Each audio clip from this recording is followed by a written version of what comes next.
Hi, I'm Christina Esposito, professor of linguistics at Macalester College. Linguistics is a growing field of interest at Macalester, but I realize that some of you may not know what linguistics is. Linguistics is the study of languages, but it isn't just about learning languages. It's about understanding how languages work, the history and the structure of languages, analyzing the sounds of languages. We're even looking at how we use language to create social order, enact identities, and build community. My specialty in the field of linguistics is the sounds of languages. So I'm interested in how people make the sounds that are in their language, and I'm also interested in how people perceive those sounds. There's a lot of really cool facts that I could share with you about linguistics, but in this video, I'm going to focus on how we acquire language. At some point in your life, you are actually able to produce and perceive all of the sounds of the world's languages. In fact, children babble in a variety of sounds, not just the ones that are used in the language at home. That is, pre-speaking infants are actually born with the ability to perceive and produce all the sounds of the world's languages. But how do we know this? Of course, we can't simply ask a pre-verbal infant, hey, are these two sounds different? But we want to know, what do babies know? What do infants know about language?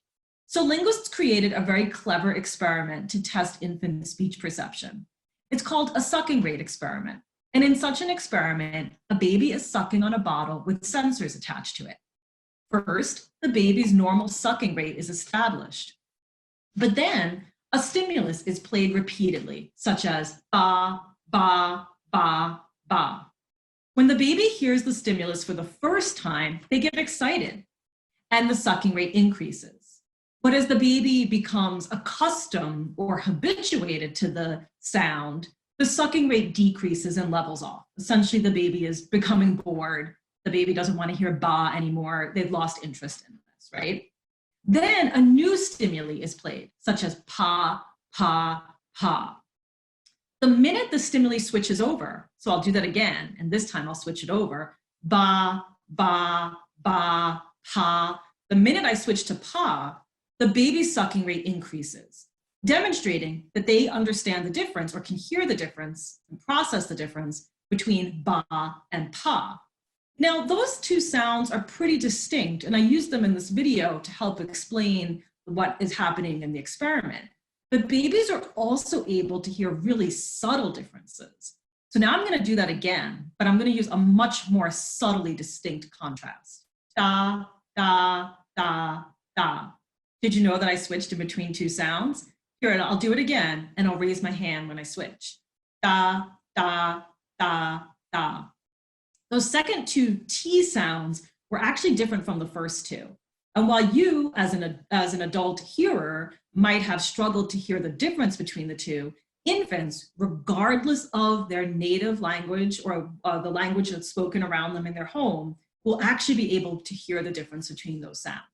So evidence from those kinds of experiments show us that babies are able to contrast between all the sounds spoken in world's languages. Using this kind of experiment, linguists have also shown that 4-day-old babies can distinguish the different ways that languages sound in general. So in this experiment, infants were played sentences from different languages produced by the same native speaker. So the voice was controlled for.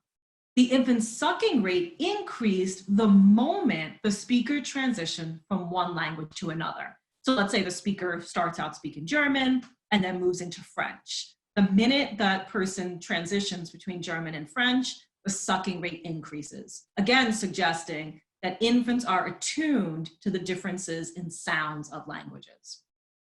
So that's just one example of some of the really interesting things that you'll learn as a student of linguistics. For more information, including future career paths, research opportunities, and a little bit more about what our department is like, be sure to check out our webpage, which is macalester.edu/linguistics. I hope to see you at Macalester this fall. Take care.